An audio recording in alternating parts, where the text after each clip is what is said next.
Muito boa noite a todos e sejam bem-vindos a mais um episódio deste programa, A Conversa sobre a Comunicação. Eu chamo-me Norberto Amaral e sou consultor de comunicação, sou formador e sou coach de oratória em público.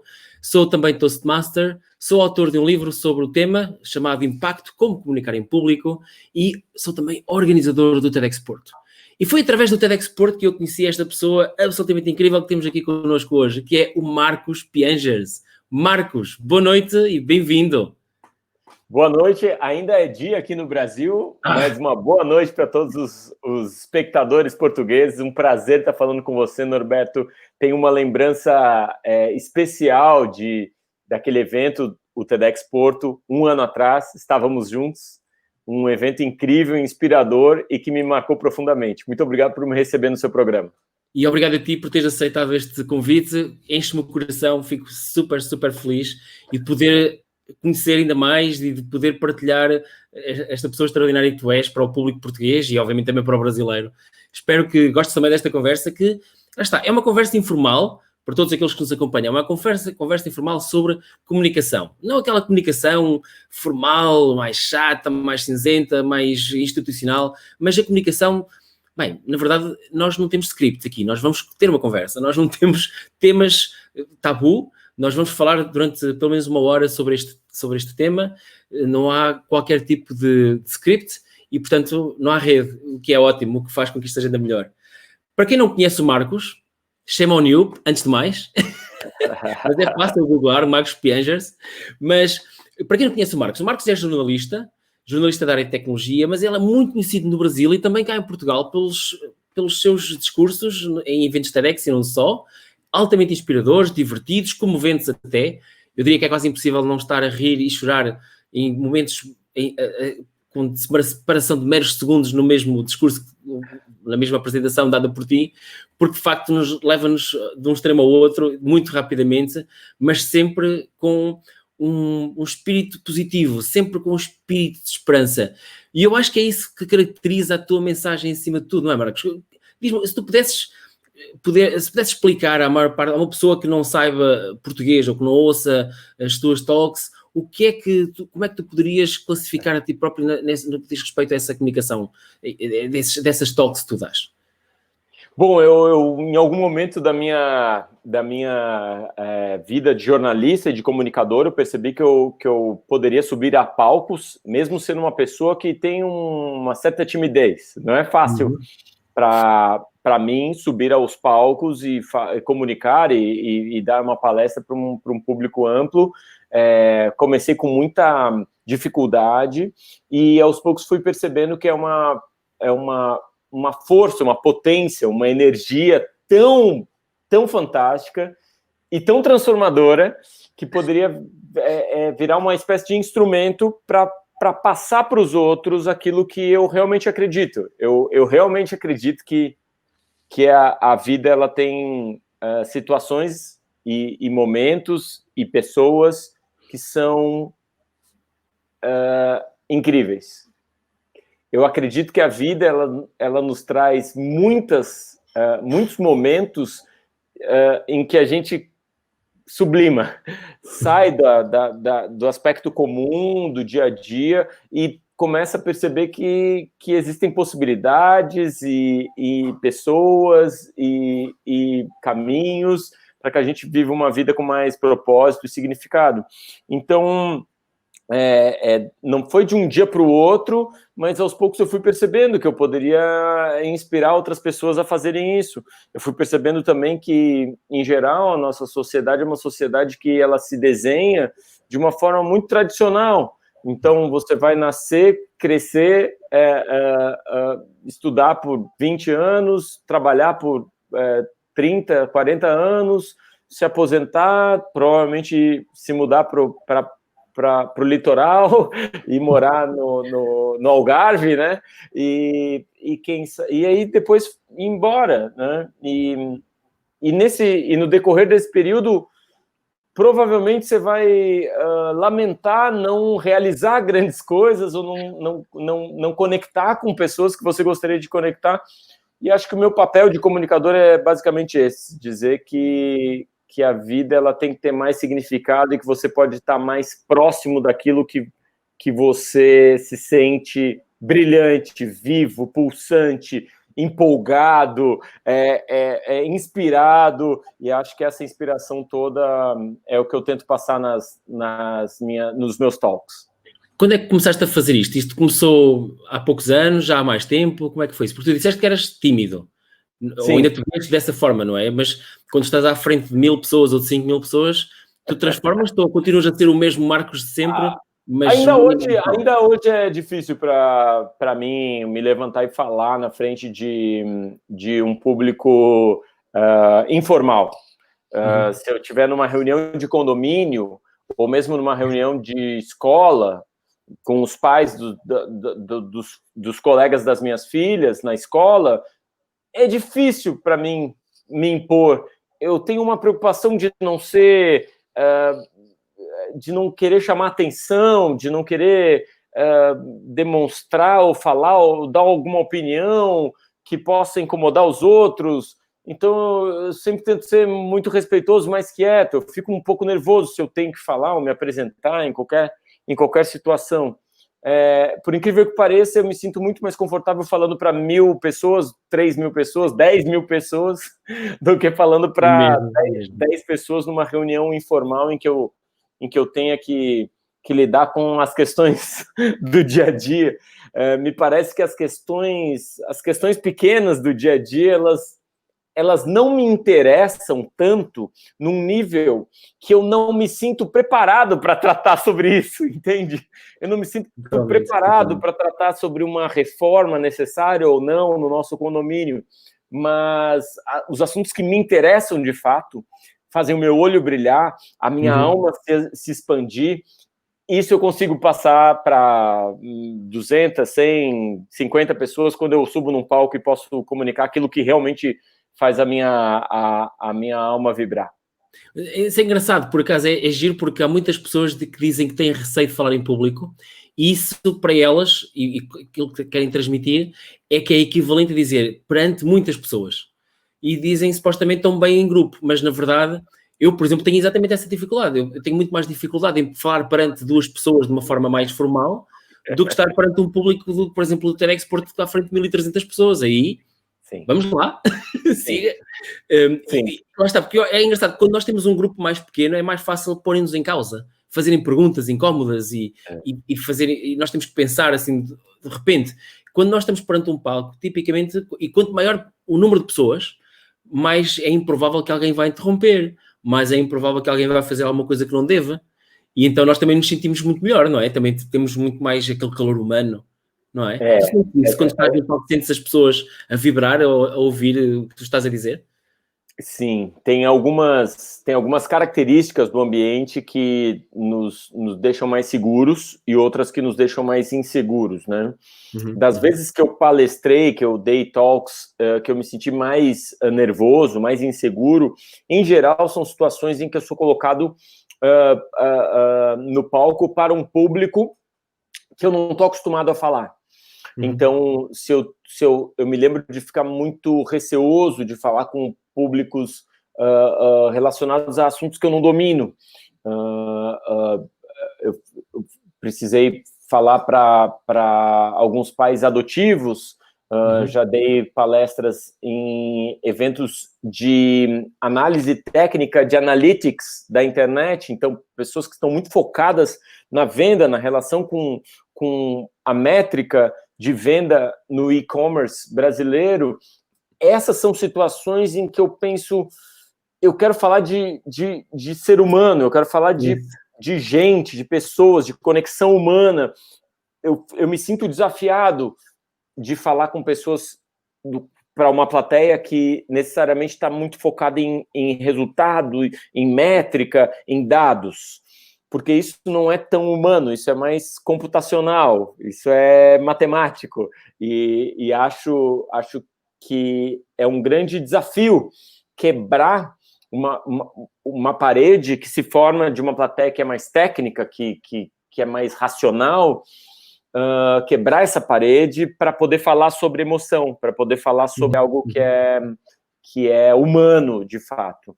Só que quando isso acontece, quando essa parede é quebrada, acontece algo fantástico, porque o humor, como você falou, que eu sempre tento colocar nas minhas falas, a minha relação familiar, a minha conexão pessoal com as pessoas que eu amo e que me amam e que me ensinam tanto, esses sentimentos, eles são universais.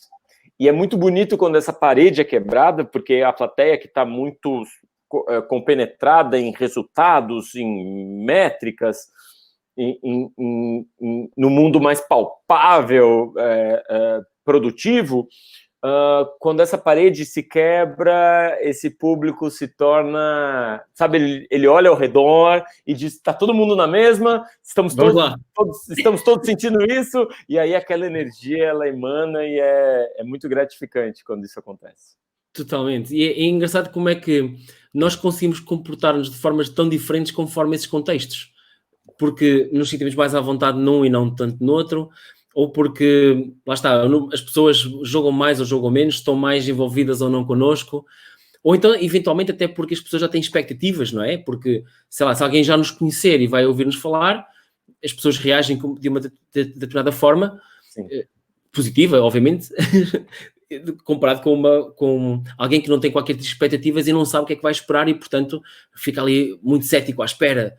Convençam-me, não é? Tipo, o que é que vocês têm para me mostrar? O que é que vai ser diferente aqui? E as pessoas ficam naquele, quase que um passo atrás, à espera de ter aquele uau, de sentir. Sim. Como se nós, oradores, é que tivéssemos essa obrigação de fazer uau, e temos, mas também parte muito do público, não é? Essas expectativas. Diz-me uma coisa que eu queria perceber da tua parte é, eu conheço muios dos teus vídeos, dos teus vídeos no YouTube e alguns que aparecem também no Facebook, vais partilhando, e que falas muito precisamente disso, falas muito das conversas que tu tens com as tuas filhas, da importância de brincar, na importância de viver o momento e de conseguirmos viver vidas completas. E a pergunta que eu tenho para ti é o seguinte, é este tipo de mensagem tu consegues fazer com que ela funcione em maior parte dos contextos, quando estás estás preparado para fazer uma fala num sítio, num evento qualquer, ou é uma coisa que tu vais adaptando fortemente em função do contexto? Bom, eu costumo falar a respeito de família, de conexões familiares. Há cerca de 8 anos, mais ou menos, eu falava mais sobre tecnologia, sobre negócios, sobre startups. Era a área que eu estava focado, era como eu trabalhava, eu coordenava uma equipe de inovação no sul do Brasil com área de tecnologia, ajudava várias startups aqui do Brasil, então era uma área que me interessava profundamente e eu falava sobre isso, falava sobre as possibilidades da tecnologia. Mais tarde começaram a me chamar para falar sobre criatividade também, então essa transição ela foi acontecendo aos poucos, então, de tecnologia para criatividade, para a capacidade das empresas e dos colaboradores serem mais criativos. E aí, em 2015, lancei um livro chamado Papai é Pop, ou Pai é Top, em Portugal, e ele transformou a minha vida. Exato. Ele transformou a minha vida porque me colocou numa posição de referencial no Brasil, como uma referência relacionada à família, à paternidade, ao novo masculino, à capacidade que o homem tem também de cuidar dos seus filhos, da sua família, e lidar com essas questões de forma completa e não parcial. Isso. Então, sem dúvida, cada público tem uma expectativa. Agora, independente se eu estou falando sobre tecnologia, criatividade ou família, eu sempre vou falar sobre conexão humana, eu sempre vou falar sobre o que importa na vida. Então, mesmo que eu esteja falando sobre as possibilidades das transformações da inteligência artificial na saúde ou no impacto na economia, eu vou terminar falando que a coisa mais importante para aquela plateia é sair daquele ambiente entendendo que a inteligência artificial nunca vai emular a força de um abraço, o impacto de um discurso, o poder de um afeto verbalizado. Então, lembrando a plateia, lembrando as pessoas que elas têm algo que é muito único. A gente só tem uma razão de estar aqui. não é aumentar o produto interno bruto do país, não é fazer a bolsa de valores subir e não é construir uma empresa unicórnio que vale mais de $1 bilhão. O nosso único papel da gente aqui é dar significado às relações humanas. As relações humanas com outros humanos.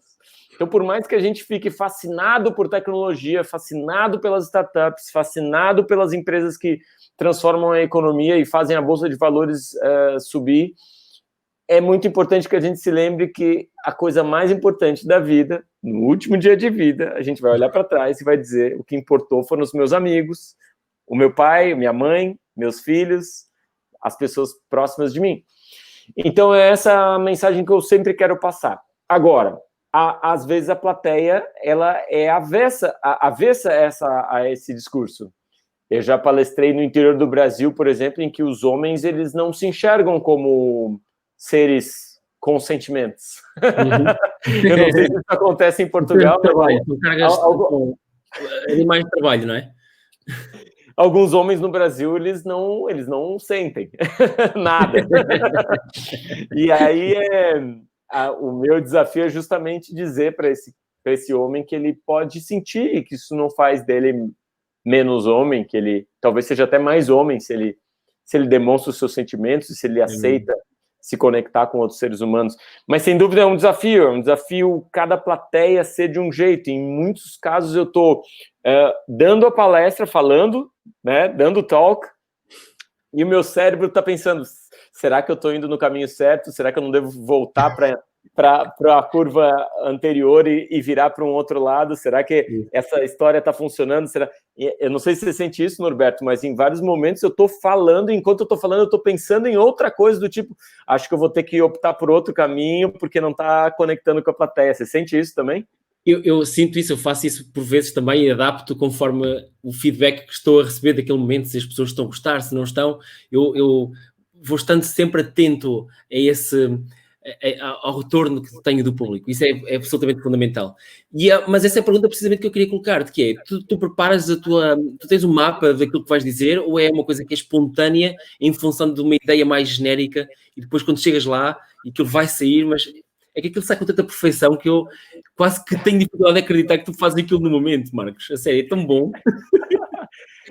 Eu nunca fiz uma palestra decorada, mesmo os TED Talks, sim, que são, em geral, muito treinados.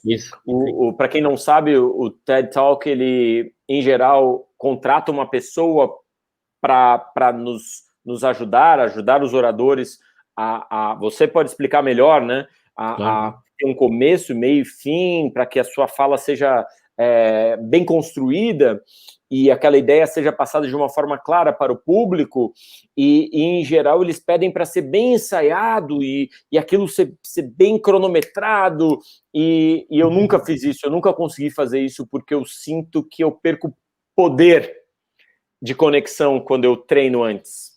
Porque as variáveis são tantas no dia da fala.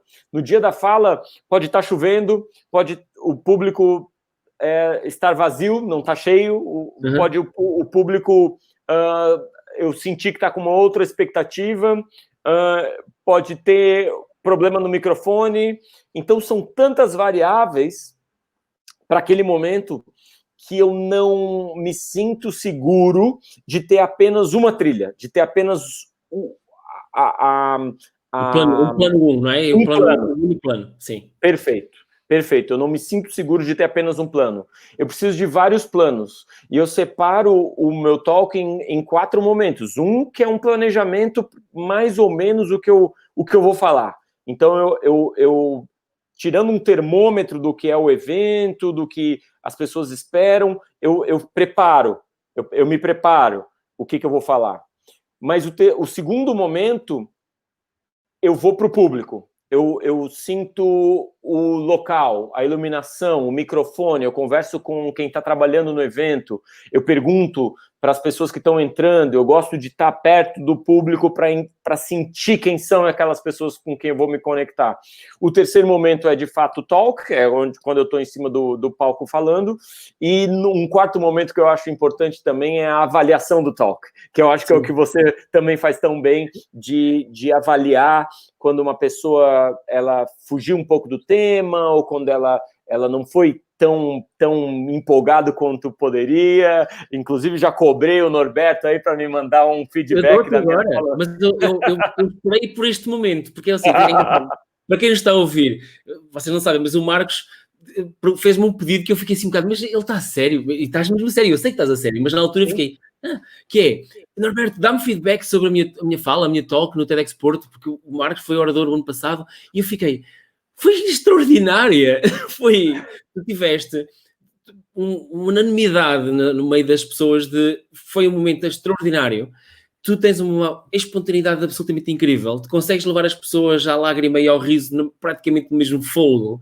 e isso é uma qualidade que, eu não digo que é rara, mas é uma qualidade que muito poucas pessoas têm, não é raro de ser raríssimo, mas sim, é raro.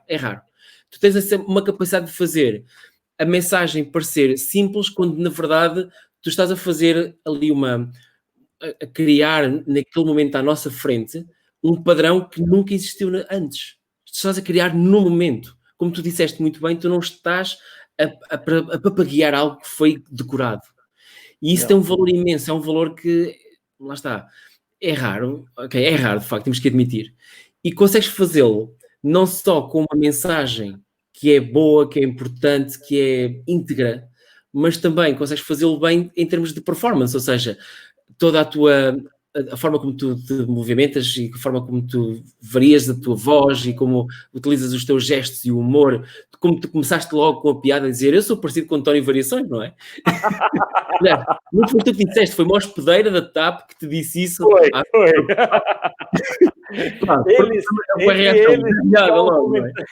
Eles comentavam entre eles, aquele cara é muito parecido com o Antônio Variações. E eu, quem é Antônio Variações?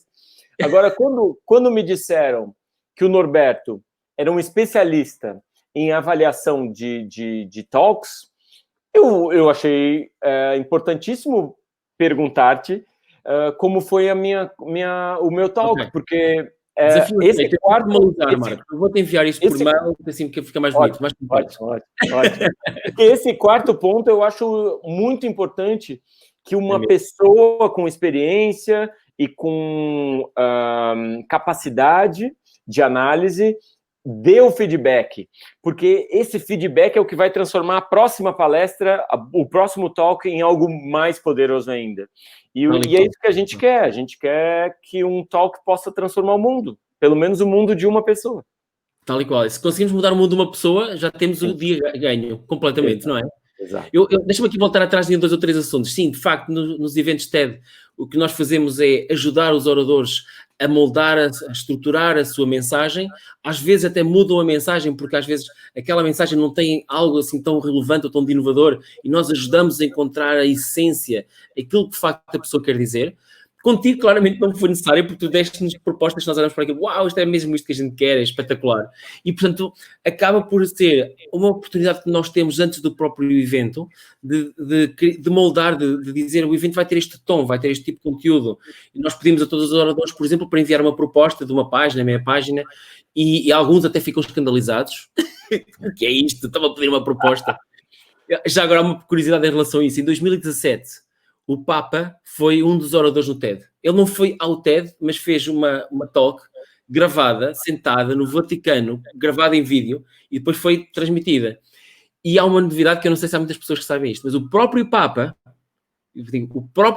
atual, foi-lhe pedido, e ele fez um resumo de 3 páginas de talk daquilo que ele ia dizer. O Papa. Uau! Okay? Uau. Muitas vezes os oradores pensam, eu não preciso fazer isso, eu já tenho muita experiência, é verdade. Estão a pedir a mim, eu já fiz isto muitas vezes, eu faço. Muitas vezes essas pessoas fazem isto às 2 da manhã na véspera. E nós evitamos, nós declinamos o convite, nesse caso preferimos não fazemos isso. Mas depois há uma coisa que tu tocaste aí que eu acho que é super relevante, que é o feedback. é de facto muito importante que as pessoas recebam feedback sobre as suas intervenções, sobre a sua comunicação.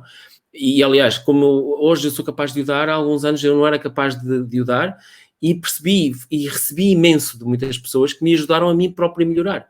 Porque havia coisas que eu fazia, eu utilizava bengalas verbais, os ans, portanto, ok, não é.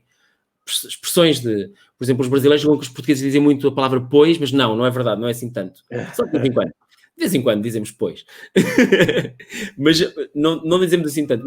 Mas há muitas expressões que utilizamos. E aqueles ans usamos muito. Eu estava há 2 semanas a falar aqui com a Ana Goelzer, que é a organizadora do TEDx Lançador, em Porto Alegre, e ela estava a dizer-me exatamente isso, que é um problema que também acontece com oradores no Brasil, e que ela também dá formação para acabarem com essas bengalas verbais, porque de facto não são boas, não é? E esse feedback é importante para as pessoas melhorarem, estarem num patamar e chegarem mais próximo de ti. Muito. Norberto, eu participei de alguns eventos e é muito interessante ver isso, né? Em primeiro lugar, eu respeito muito o palco, né? O palco do TED é quase um ambiente sagrado, né? Então, aquele tapete, a liturgia, a importância de você, né, tá entrando na hora certa, colocar um microfone, é muito... É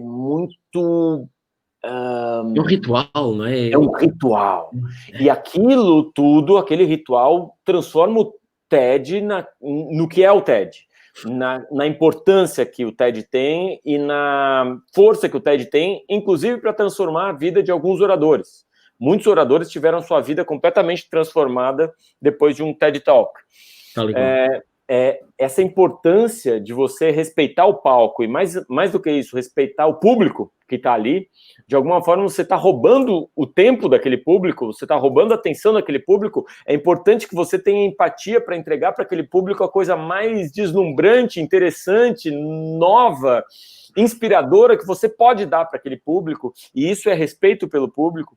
Mas eu participei de alguns eventos aqui no Brasil, eventos grandes, em que os oradores eram misturados, alguns anônimos e alguns famosos.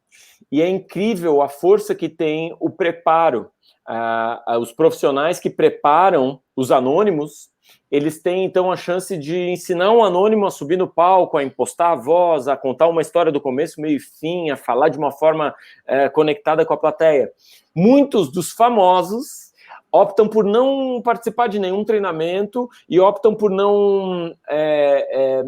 achando que já trabalham na televisão, já são muito famosos, não precisam daquele treinamento, e muitas vezes sobem ao palco e não desempenham tão bem quanto um anônimo. Então eu já participei de muitos eventos em que a plateia chorava e se emocionava, ria, conectava com um orador anônimo, que foi treinado por um profissional, e não tinha o mesmo impacto um orador famoso, conhecido da televisão, alguém que tinha muita notoriedade na mídia, justamente porque o anônimo teve a humildade de entender que ele precisava construir aquela conexão com a plateia. Tenho exatamente essa experiência também. E não só nos eventos de TEDx. Eu já tive uma atividade profissional até há alguns anos, numa empresa bastante grande em Portugal, e fizemos um programa de ideias, um programa em que nós íamos buscar ideias a colaboradores que não podiam ser diretores, tinham que ser colaboradores que não fossem quadros, e foi engraçado porque algumas dessas pessoas, daqueles que já tinham mais à vontade em falar em público, não quiseram vir à formação que nós lhes demos para eles poderem fazer apresentações que tinham que durar exatamente 5 minutos, em formato Ignite, não sei se conheces o formato, ou Pechacucha, mas a versão Ignite, a versão americana, e nós pegamos em pessoas que literalmente estavam nas lojas, na chamada placa de vendas, pessoas que eram caixas das lojas, e essas pessoas foram absolutamente, precisamente porque se abriram, porque tiveram essa humildade de dizer, eu não sei disto, eu vou aprender, e algumas delas saíram dali com a vida transformada. Totalmente. E depois houve 1 ou 2 casos de pessoas, por falta de oportunidade, não foi arrogância, longe disso, mas por falta de oportunidade, porque já estão um bocadinho mais acima na carreira e não tiveram a possibilidade de participar nessas formações, e depois chegaram ao dia do evento, da apresentação das suas ideias, e não brilharam, mas brilharam aquelas pessoas que, lá está, mais humildes, com menos preparação, aliás, ao contrário, com mais preparação, porque sentiam essa necessidade, e que lá está, utilizando uma expressão portuguesa, partiram tudo, no bom sentido, é uma expressão boa. Sim, e é por isso que eu tenho um respeito tão grande pelo teu trabalho, né? Pelo trabalho de construção de um evento e de construção de oradores. Por quê? Eu acho que todo mundo, eu acredito nisso, que todo mundo tem uma história. Todo mundo tem algo para contar, algo para comunicar. Não importa se é a pessoa mais sofrida ou a pessoa que nasceu em berço de ouro. Eu acredito que todo mundo tem uma grande história para contar. Se ela tiver um profissional como Norberto, como profissionais que ajudam essa pessoa a contar essa história, a achar por onde começar e por onde terminar, né? Por onde que ela vai conectar com o público. Se ela encontra essas pessoas, ela pode comunicar de uma forma muito poderosa. Muito poderosa. E eu acredito que todo mundo é um orador potencial. Infelizmente, no Brasil, as nossas escolas não preparam as crianças para serem oradores. Nós não temos aulas de debate, nós não temos aula de oratória, nós não temos aula de discurso. Então, me parece que nos Estados Unidos isso é muito mais trabalhado e, consequentemente, eles têm uma capacidade de comunicação fora de série. E eu acho que isso é muito importante para todos os profissionais, a capacidade de contar uma história. As histórias são muito poderosas do ponto de vista da conexão humana também. Sempre que eu vou dar uma palestra, eu separo na manga 3 ou 4 histórias que se tudo der errado, eu vou contar essa história e vai funcionar, porque são histórias que conectam com a plateia num nível humano, num nível emocional, seja o humor, seja o sentimento, né, a emoção, são histórias que nos levam a prestar atenção. Se eu começo a contar uma história aqui, todo mundo já começa a prestar atenção, porque a história, ela pressupõe um final, e isso agarra a nossa atenção e a gente começa a prestar atenção naquela pessoa que está contando algo que vai chegar a um final, né? Os nossos antepassados, a nossa construção de linguagem é baseada num começo, meio e fim.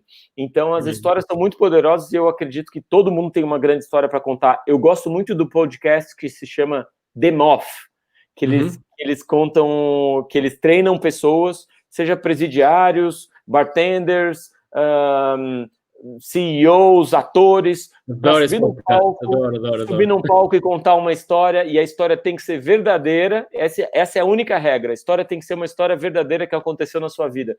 E todo mundo tem uma grande história, e é emocionante esse podcast. É lindo, eu adoro esse podcast. Eu já não ouço há algum tempo, mas porque ao fim de algum tempo as histórias acabam por ser mais semelhantes, mas a forma como pessoas normal do dia a dia, pessoas que não, o objetivo deles, o trabalho deles não é falar em público, conseguem ali transmitir a sua mensagem de uma forma poderosa, de uma forma humana e mostrar-se, abrir-se completamente, que é uma coisa que nós não estamos habituados a fazer muito e perante grupos grandes, então, muito menos. Olha, Marcos, eu tenho aqui uma pessoa que está aqui a colocar uma pergunta, também é uma pessoa da área da tecnologia, um amigo meu, eu vou colocar aqui no feed, é o Sérgio, ele está a perguntar como será feita a partilha e transmissão de conhecimento daqui a 20 anos. E tu, como homem da tecnologia, também deves imaginar como é que isto será. Portanto, achei interessante esta pergunta ser colocada precisamente porque acho que é perfeita para ti. Bom, eu tenho convicção de que essa época que a gente está vivendo acelerou uma série de processos tecnológicos e eu vou tocar numa tecnologia que é impactante, deslumbrante, imersiva, que é o videogame. Eu não sou um gamer, eu não jogo videogames, eu não tenho um console aqui em casa, mas tudo que eu estudo sobre a construção de universos dentro de videogames e o poder que tem o storytelling dos games leva a crer que essa é uma indústria que vai crescer enormemente e que vai facilitar a nossa relação não só com os processos de storytelling, os processos de conquista, né, os jogos em equipe, mas com os nossos processos profissionais. A impressão que eu tenho é que tudo que a gente já aprendeu nos videogames, a gente pode usar a tecnologia e os aprendizados da tecnologia de games para ambientes virtuais de aprendizado, ambientes virtuais escolares, ambientes virtuais de produtividade profissional. Então, eu tenho muita confiança que daqui a 20 anos a gente provavelmente vai estar interagindo muito mais com ambientes virtuais, e a pandemia, o confinamento obrigatório nos colocou nessa posição. E eu não sei quem tem acompanhado isso, mas a gente tem visto alguns grupos profissionais se encontrando em Red Dead Redemption. Sim. É um jogo que você pode ficar ao redor da fogueira, e aí algumas empresas estão fazendo reuniões ao redor da fogueira. Eventualmente alguém dá um tiro, mata um bandido no meio do deserto, mas todo mundo está ali conversando e fazendo a sua reunião num ambiente muito imersivo, que é completamente diferente de uma reunião de Zoom. A reunião de Zoom ela é extremamente desgastante e muito pouco produtiva, porque basicamente você tem que esperar uma pessoa falar para depois você falar, as conexões caem, as câmeras travam, tem uma série de empecilhos técnicos que nos atrapalham do ponto de vista humano. As reuniões de Zoom não são humanas, né? Eu costumo dizer que isso que a gente está vivendo agora não é home office, porque home office, de fato, é uma série de estruturas, de métodos para que você seja produtivo mesmo, e agora é meio que caos, criança subindo em cima do seu teclado e em cima da sua cabeça, e o chefe ligando a toda hora. E isso que as nossas filhas, os nossos filhos estão vivendo não é ensino à distância, porque nem as escolas, nem os professores e nem os alunos estão preparados para esse momento que foi muito brusco, né? Foi muito abrupto a transição. Então, me parece que daqui a 20 anos, certamente, a gente vai ter estruturas tecnológicas muito mais agradáveis para lidar com a questão do aprendizado, com a questão da produtividade no trabalho à distância e com a questão do storytelling. Totalmente. Acho que é engraçado como é que a questão dos jogos trazem, de facto, há ali duas coisas que tu disseste muito bem, que é, por um lado tens o storytelling e os jogos só funcionam se tiverem uma boa história por trás. E se tiverem uma boa história por trás, eles conseguem atrair pessoas de todo o mundo e criam comunidades e criam mundos, seja eles no Minecraft ou no Fortnite, ou seja o que for. Essas histórias são muito poderosas, é aquilo que traz e que cola às pessoas. E não é só a capacidade de jogar, que é engraçado, mas é toda a história por trás. E depois essa capacidade de criar essas dimensões, criar espaços para as pessoas interagirem, é uma coisa que, se nós formos a ver, apesar de haver noutras tecnologias, como o Zoom, este contexto muda tudo. O contexto de fun, não é? De diversão e é um bocado... É imprevisível. Lá está. O que é que pode acontecer a qualquer momento? Um colega levanta-se e dá-nos um tiro, mas ninguém morre. Morre ali, não é? Acaba por ter esse elemento de imprevisibilidade, esse elemento de comunhão, de poder juntar as pessoas para todos os efeitos fisicamente, remotamente, mas ali à frente, mas à frente das outras, é uma alegoria muito forte, é uma metáfora muito forte para nós, não é? Que nós não, mas os nossos antepassados viveram muito à volta da fogueira e foi ali que contavam as histórias de avós para pais, para filhos, para netos, e ainda em muitas culturas ainda é assim hoje, mas nós perdemos um bocado isso, não é? E então substituímos isso por outros modelos, não é? Eu tenho alguns amigos que trabalham com tecnologia, né? E certa feita me chamaram e disseram: Piangers, olha o que a gente criou. E era um óculos virtual, e eles colocaram um óculos virtual em mim e disseram: olha para onde a gente vai levar você agora. E eu coloquei o óculos e era uma sala de aula. Uau! E eu tirei e disse: por que vocês estão me colocando numa sala de aula, que é o pior lugar do mundo para aprender? Vocês poderiam ter me levado para o profundo do oceano, para as pirâmides do Egito, para o espaço sideral, e vocês me colocaram numa sala de aula virtual. Tudo menos isso. Então, eu acho que a gente ainda está muito no início. A nossa interação com o processamento de dados ainda é muito primitiva, porque ela ainda é muito adaptativa. Nós estamos adaptando o mundo analógico para o mundo digital, mas isso ainda está muito no início. Me parece que daqui a 20, 40, 50, 100 anos, esses ambientes eles vão estar muito mais bem resolvidos, a nossa relação com os ambientes também vão estar muito bem resolvidos. Uhum. E aí é óbvio, e eu não ignoro isso, é óbvio que teremos uma série de outras questões para tratar, as questões relacionadas à fisiologia, a nossa capacidade de interação humana, do toque humano, do olho no olho, do presencial, o olfato, o toque, não é? De como essas ferramentas elas são viciantes e nos tiram do momento presente para nos colocar numa outra posição. Então, de como é importante também que a gente constantemente esteja monitorando essas inovações tecnológicas para que elas não nos destruam como humanos. Tu já viste o filme Ready Player One? Sim, sim. É muito isso, essa ligação e criar um mundo virtual à parte, mas em que as pessoas à mesma juntam-se e fazem toda uma... Aliás, existe um propósito próprio, existe um sentido próprio naquele mundo virtual que acaba por ser mais real do que o mundo real. Que é uma coisa muito, muito poderosa. Deixa-me só dizer uma coisa. Sim, força, ias dizer qualquer coisa? Força. Não, pois não, Norberto.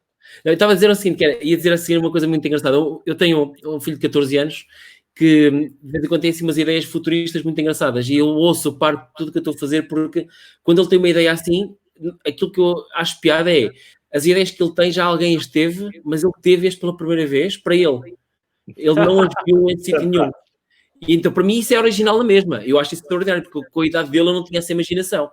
Há dias, há umas 2 ou 3 semanas, ele disse-me assim, olha, pai, e se em vez de termos uns óculos, se estivesse numa sala em que houvesse projeções holográficas, e eu estava lá e aquilo era real, eu tocava nas coisas e eu, deixa estar, eu estava com o computador, com o meu portátil no colo, senta-te aqui ao meu lado. E fui ao YouTube e procurei Holodeck de Star Trek. E eu cliquei Enter e ele ficou a olhar assim, queixo caído.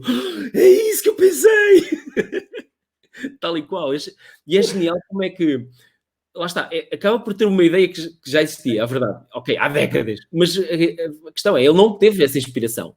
Ele conseguiu, através das suas interações, através da utilização de ferramentas como o Zoom e o Teams, essas coisas secas, como tu dizes, mas conseguiram levá-lo a algo que é, okay, como é que isto poderia ser de uma forma diferente? Como é que eu posso interagir e estar num espaço de uma parede vazia e carregar no botão e aquilo aparece ali uma realidade que eu quero que seja aquilo que seja?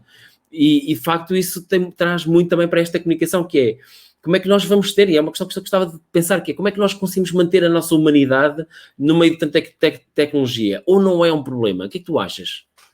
Bom, eu separo tecnologia em 3 Cs, né? Um C que é consumo, que em geral é o que as construções tecnológicas de redes sociais no momento estão focadas. Então, se você entrar em qualquer rede social e até em qualquer site, essas construções, esses ambientes digitais, eles querem que você consuma, ou seja, que você gaste mais tempo naquele ambiente digital para que você seja impactado por publicidade e dessa forma esses ambientes digitais possam monetizar, ou seja, é por isso que eles inventaram a timeline infinita, e isso para mim foi um dos grandes, eu diria até um crime que tecnologicamente a gente permitiu ser feito, porque imagine vocês, são ambientes que despertam uma série de hormônios de prazer, curtidas, compartilhamentos, avaliações de outras pessoas, e que não tem fim. Ou seja, a timeline, ela se você passa para cima, ela nunca acaba. Ela nunca acaba. Imagine vocês uma garrafa de vinho que nunca acaba. Você vai certamente se tornar um alcoólatra. E o que as construções tecnológicas hoje, no momento, estão fazendo é uma construção muito focada no consumo, focada em transformar você, que não paga nada para usar a rede social, no produto. O produto é sua atenção, e essa atenção é colocada na frente de anunciantes que vão ganhar dinheiro, pagando uma parte desse dinheiro para as redes sociais. Então, essa construção do C, para mim, é a mais preocupante, do consumo. Mas existem outros 2 Cs, que é a criatividade, a possibilidade de você usar a tecnologia para aprender, para criar, para inventar, como o seu filho falou, a tecnologia teve um impacto nele, de forma que ele criou um outro mundo, ele criou uma outra possibilidade. E o terceiro C seria a conexão, a capacidade que a tecnologia também nos dá para conectar com outras pessoas que estão distantes. Então é a chance que eu tenho de conversar com os meus amigos na Suécia, com os meus amigos em Aveiro, né? Conversar com amigos que estão espalhados pelo mundo, com a minha mãe que está numa cidade diferente. Então esse terceiro C eu acho ele muito fantástico, muito positivo. A conexão e a criatividade que a tecnologia nos permite, é aí que a gente deveria estar trabalhando. Infelizmente, somos uma sociedade focada no consumo, focada no valor monetário das coisas, e toda a construção da internet até aqui se baseia no primeiro C, que é o do consumo, que é de manter as pessoas viciadas naqueles sistemas. Mas eu acredito que a gente pode, sim, criar sistemas melhores e mais humanos que vão valorizar a conexão e a criação. E vemos isso, nós vemos isso, por exemplo, nas criação de comunidades, de pessoas com valores e com propósitos semelhantes e que encontram na internet uma ferramenta absolutamente incrível para poderem comunicar, para poderem, lá está, falar umas com as outras e construir algo juntas, mesmo estando remotamente longe ou sendo pessoas de idades muito diferentes, ou pessoas até, inclusivamente, até com algumas incapacidades físicas que de outra forma não teriam capacidade, a possibilidade de estar a colaborar em projetos de grandes dimensões, por exemplo. Portanto, já essa capacidade, essa criação é algo que está embebido na própria internet desde a sua infância e que, lá está, tem sido ultrapassado muito pelo consumo, mas em termos de impacto a nível da humanidade, eu acho que é algo que vai ter cada vez mais valor, pelo menos assim espero, não é? Pelo menos assim espero. Eu também espero isso. Norberto, só deixa eu complementar. Claro. A minha filha Aurora, aqui em casa a gente evita que ela fique só assistindo YouTube ou fique apenas consumindo conteúdo infantil em aplicativos, e a gente prioriza a interação dela com outros amigos. E aí está acontecendo uma coisa maravilhosa. Durante a quarentena, ela tem marcado reuniões com os amigos, e eles conversam e projetam como vai ser o prédio que eles vão morar todos juntos. Os colegas da escola dela, todos vão morar no mesmo prédio quando acabar a quarentena, e estão planejando e projetando juntos, usando ferramentas do Zoom, usando as ferramentas de desenho do Zoom, para projetar como vai ser a casa deles quando acabar a quarentena. Então, esse tipo de interação, se não houvesse a internet, certamente a minha filha ia estar muito mais isolada e solitária. É verdade. Olha, deixa-me só aqui dizer aqui um shout-out para duas pessoas que estão aqui a assistir. Uma delas tu conheces, pelo menos o Luís Rasquilha, que está aqui a seguir-nos em direto. Olá, Luís, tudo bem? Espero que as coisas estejam bem aí contigo. E também com o Alfredo Gouveia. O Alfredo Gouveia é o diretor de uma... Deixa-me ver, eu estava aqui à procura. É o diretor-geral da Universidade Tecnológica Federal do Paraná. E está aqui a seguir-nos também. Eu estive com ele há uns 2 anos e meio, e também demos uma formação e foi muito engraçado. Ele está aqui a dizer show, um grande abraço para ti e para mim. Portanto, olha, também que para bom. ti. Que bom, que alegria. É bom, e eu acho que esta capacidade, nós estamos muitas vezes a falar sobre a comunicação de frente a frente, pessoa com pessoa, mas a verdade é que a tecnologia ajuda-nos imenso, lá está. Por exemplo, sem a internet nós não estávamos agora aqui a conhecer-nos, nós nem sequer estávamos a trocar os WhatsApps para combinarmos isto, nós provavelmente nem teríamos uma capacidade tão fácil de convidar para o TEDx Porto o ano passado, e portanto acaba por ser algo que vem potenciar imenso esta comunicação. E depois, a tua talk, por acaso agora tenho que ir verificar, mas a tua talk, a última vez que eu vi, ela já tinha imensa, agora vou procurar, já tinha milhares e milhares de views, que lá está, ajuda a passar uma mensagem para um público cada vez maior, mas também conseguimos ter um alcance cada vez maior. Deixa-me cá ver, estou aqui a procurar o Marcos Piangers, TEDx Porto, mas já temos tanta gente já, que para mim é uma surpresa, sempre que eu vou lá, já vais com 158 mil views, é incrível. Que bom, que bom. Mas pronto, ainda não cheguei ao TEDx Unisinos com quase 600 mil. Mas aquele evento foi incrível, né, Norberto? Tinha o Dan Ariely, né? Tinha tantos oradores incríveis que foi um dia, assim, inspirador. Eu vou guardar para o resto da minha vida aquele ambiente cheio de pessoas interessadas, inspiradas e oradores profundamente transformadores da vida de tantas pessoas. Eu acho que, de fato, a tecnologia, e acho que até o TED entendeu isso antes de muita gente, certo? O TED, o Chris Anderson, logo percebeu que o potencial de boas ideias, de uma mensagem positiva, poderia ser transformadora. E aí, é claro, as empresas que hoje são as que mais se destacam do ponto de vista financeiro, elas não estão necessariamente comprometidas em criar esses ambientes mais humanos e mais democráticos, mais próximos.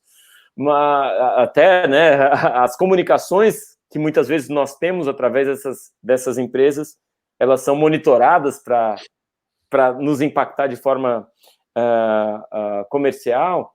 Sim. Agora, eu acredito sim que a gente tem muito espaço para crescer na internet, com uma internet, uma rede mais criativa, mais conectada e mais humana, uma internet mais generosa. Da mesma forma que existe o movimento dos unicórnios, existe também o movimento das zebras, que são empresas que são comprometidas com o impacto social, que são comprometidas com o bem-estar dos seus colaboradores, e é esse tipo de empresa que me interessa, é esse tipo de futuro que me interessa. Totalmente, porque é isso, lá está. As empresas que têm esse propósito começam logo a partir dos seus próprios colaboradores, da sua própria liderança, a mostrar que esse futuro alternativo é possível, que funciona, é sustentável, e depois tratam também de replicar isso para o resto do mundo. Isso é altamente inspirador, saber que há pessoas que têm essa capacidade de dizer, eu consigo criar o bem e lucrar também a partir disso, sem criar bancarrotas, sem criar externalidades negativas, fazendo bem para todas as pessoas. Eu acho que isso é algo que vale a pena claramente apostar nisso e seguir esse movimento. Sem dúvida. É o que se fala de sustentabilidade, não somente aplicada à ecologia, mas uma sustentabilidade humana que vai nos manter por muito tempo, ou que vai manter as empresas por muito tempo, sem que os funcionários tenham depressão, burnout, turnover, sem que os clientes descubram escândalos daquela empresa. Então, essa nossa busca constante por ter uma vida mais sustentável, né? É isso que eu busco na minha vida, é isso que eu busco comunicar para todas as empresas. Como dizia Gandhi, be the change, não é? Ser a mudança que o mundo queres ver no mundo. Exato, Norberto. Eu acho que é daquelas frases que é chavão, mas é um chavão importante. É importante que as pessoas tenham isso em causa e tenham isso em mente, aliás, e que consigam criar causas em relação a isso. Porque de que outra forma é que nós vamos ter transformação no mundo? Lá está, nós precisamos de boas ideias. Tu tens ideias fantásticas, eu tenho outras, o Luís Rasquilha tem outras, e acho que nós todos temos uma voz, não tem que ser um coro, não temos que estar em uníssono, mas temos muitos sims, temos muitas coisas, muitos mundos alternativos que nós gostávamos de criar neste mundo. E conseguimos através da comunicação, não estou a ver outra forma, sinceramente. Não, isto é algo que não pode ser feito de cima para baixo, no sentido em algo que é guiado por mentes inteligentes superiores e que nós simplesmente seguimos. Isto temos que ser nós todos. E não é fácil por causa disso, precisamente, não é? Temos de estar todos mobilizados em torno desse mesmo propósito. Não é fácil. Aliás, por falar em propósito, eu há bocado eu menti. Houve uma coisa que eu preparei antes de chegarmos e que foi tão bem preparada como abrir o teu livro ao calhas e pegar na primeira citação que tem a ver com esta questão do propósito, onde agora fui calhar ao calhas e diz aqui, na página... Olha, isto não tem páginas, maravilhoso. Não tem número da página, isto é espetacular. Não, é na página 19, ok, porque eu fui à outra página de contexto. Isto é um gráfico, e diz aqui, perguntei ao meu filho há algum tempo qual era o sentido da vida, já que não faço ideia. E ele disse, pai, nós estamos aqui para ajudar uns aos outros, a passar por essa coisa, o que quer que ela seja. Eu acho isto tão brilhante. Porque nós não sabemos o que é, mas criamos, não é? Podemos criar estes propósitos para nós próprios e para as pessoas ao nosso redor, não é?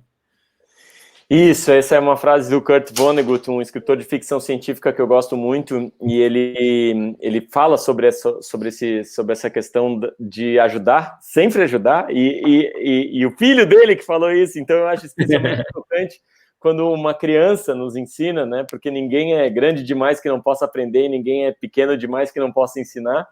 E o Kurt Vonnegut fala também que o propósito, basicamente, tu bateu na câmera.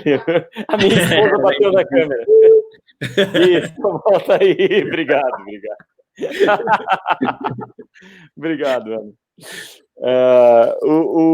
O propósito, basicamente, de todas as pessoas, especialmente os artistas, é transformar a vida do outro em algo que valeu a pena viver. E aí, quando alguém pergunta para o Kurt Vonnegut, tudo bem, mas é uma missão muito complicada, muito difícil. Alguém conseguiu? E o Kurt Vonnegut pensa e diz assim, os Beatles conseguiram. Os Beatles conseguiram transformar nossa vida, pelo menos por alguns momentos, por alguns anos, numa vida que vale a pena viver. E eu especialmente me sinto muito emocionado, né, nos momentos que a gente está vivendo. É um momento de muita tensão e muito impacto negativo por conta da pandemia. Eu vivo num país muito desigual, são muitas crianças na pobreza, são muitas famílias sem ter o que comer.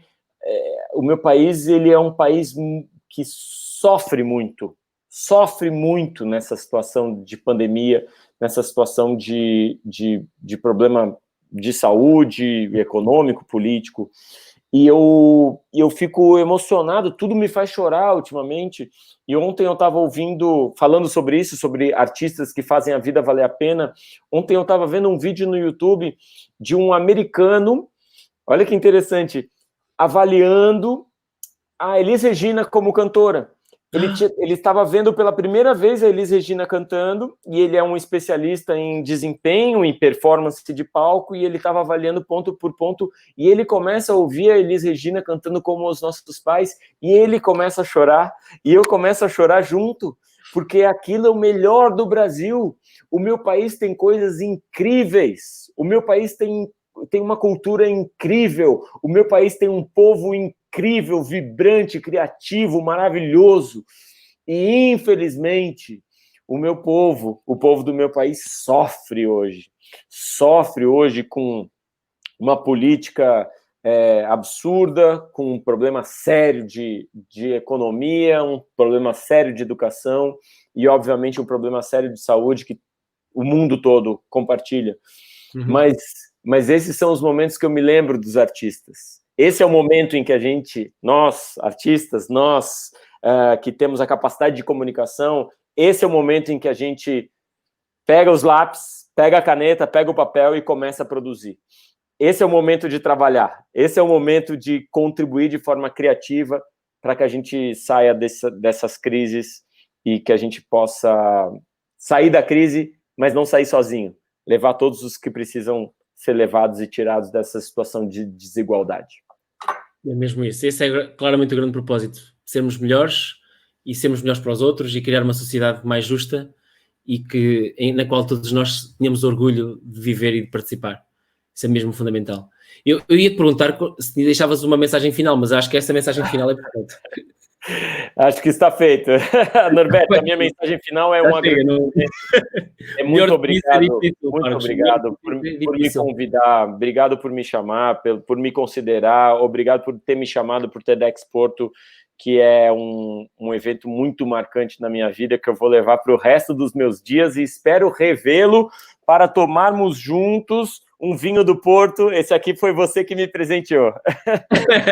Totalmente. Uma garrafa reserva de especial da Taylor's, vinho delicioso. A minha já desapareceu há muito tempo, já está ali vazia, em formato de... Foi menos de um mês, basicamente. E há coisas que eu partilho, mas essa não partilhei. Não. Foi, pronto.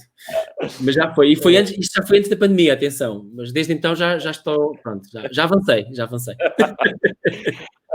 Todo o estoque, já consumi todo o estoque. Não, por acaso, acho que se bebe cada vez, no meu caso, pelo menos, bebo cada vez menos, porque lá está, nós não tendo a capacidade de socialização da mesma forma.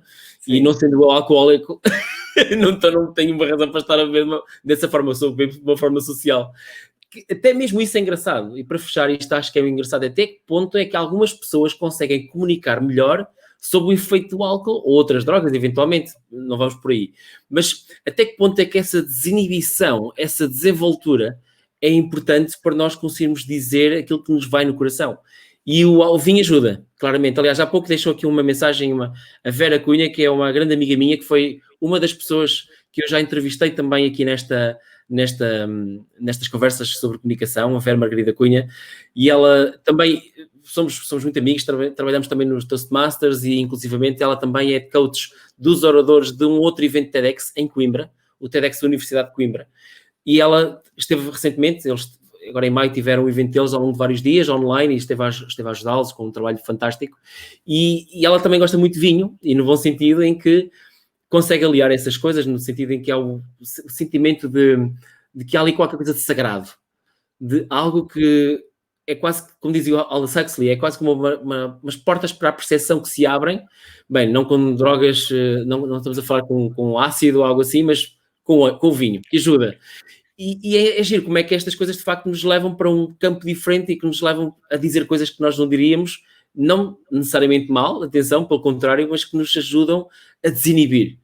E eu acho que, pelo menos para mim, eu gostava de fechar assim, mas também gostava muito de comentares disto, que era até que ponto é que nós precisamos de largar as nossas camadas, os nossos pesos, aqueles chumbos que nós pomos nos nossos ombros e na nossa cabeça e nos nossos olhos quando nós estamos tristes, para nos transformarmos e conseguirmos ser diferentes, sermos melhores, sermos bons seres humanos. O que é que tu achas sobre isto?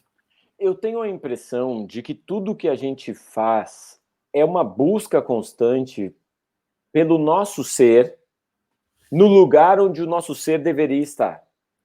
Em vários momentos, você trabalha numa empresa e o seu ser sabe que você não deveria estar trabalhando naquela empresa e nem fazendo aquilo. Em vários momentos, o seu ser não gostaria de estar vivendo na cidade que você está vivendo. Em vários momentos, o seu ser não gostaria de estar naquele relacionamento, naquela situação que você está.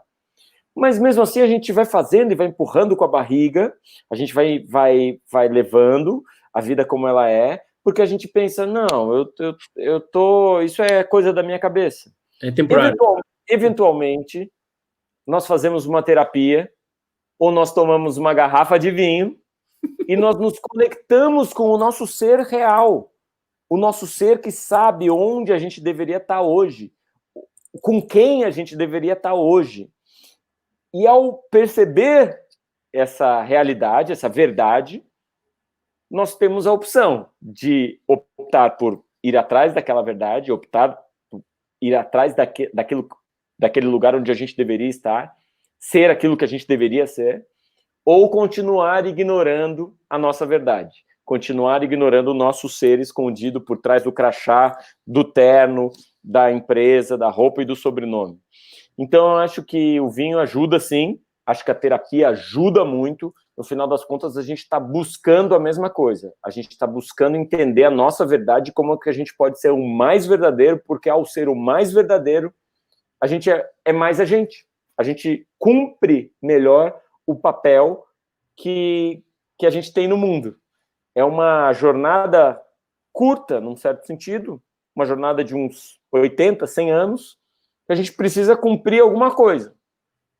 E o nosso corpo, a nossa mente, está sempre nos dizendo onde a gente deveria estar. E a gente tem essa opção de ignorar, ou então tomar uma garrafa de vinho e descobrir onde a gente deveria estar, né? E que venham os vinhos do Porto ajudar isso, então. Certamente. Hoje vou tomar uma taça de vinho do Porto em sua homenagem. Agora tem que ser. E um abraço a todos os amigos portugueses, certamente. Muito obrigado. Olha, adorei estar aqui contigo, adorei poder ter esta conversa contigo. Acho que acima de tudo somos todos irmãos. E isso é o principal a reter. Todos queremos as mesmas coisas, todos queremos amor, todos queremos inclusão, todos queremos justiça e todos queremos um mundo melhor e como diz o velho ditado índio, que deixemos melhor para os nossos filhos do que aquilo que nós não encontramos, não é? Acima de tudo isso. E que sejam as histórias e que seja a comunicação a forma de lá chegar. Esse é o segredo. Muito obrigado, Norberto. Muito obrigado pelo convite. Não te vás ainda embora, que ainda tens só aqui para fechar, mas basicamente, olha, novamente, muito obrigado por teres vindo, foi absolutamente incrível. A todos os que nos estão a ver agora em direto ou que nos estão a ver depois no YouTube, olha, sigam isto, nós estamos a pôr este vídeo, vai estar no YouTube já de seguida. Ponham um like, subscrevam, vai haver mais conversas deste tipo. Na próxima semana vamos ter connosco mais uma pessoa do nosso país irmão, o André Belo, que é do Rio de Janeiro. O André, eu vou aqui ler o que ele é. Ele é professor, consultor, autor, ele é organizador do TEDx, foi um dos 3 primeiros organizadores dos primeiros eventos TED, o TEDx Rio, no Rio de Janeiro, juntamente com o Marconi. O Marconi está a viver aqui no Porto, em Portugal. É também cofundador da Singularity University no Brasil e é advisor do Rock in Rio Innovation Week, cá em Portugal. Vai estar connosco na próxima semana, aqui mesmo, às 9h30. E até lá a todos. Espero que tenham gostado desta grande conversa. Eu certamente amei. Marcos, muito obrigado. E até a próxima. Eu também amei. Um grande abraço, Norberto. Um abraço a todos. Obrigado. Muito obrigado. Fica aí.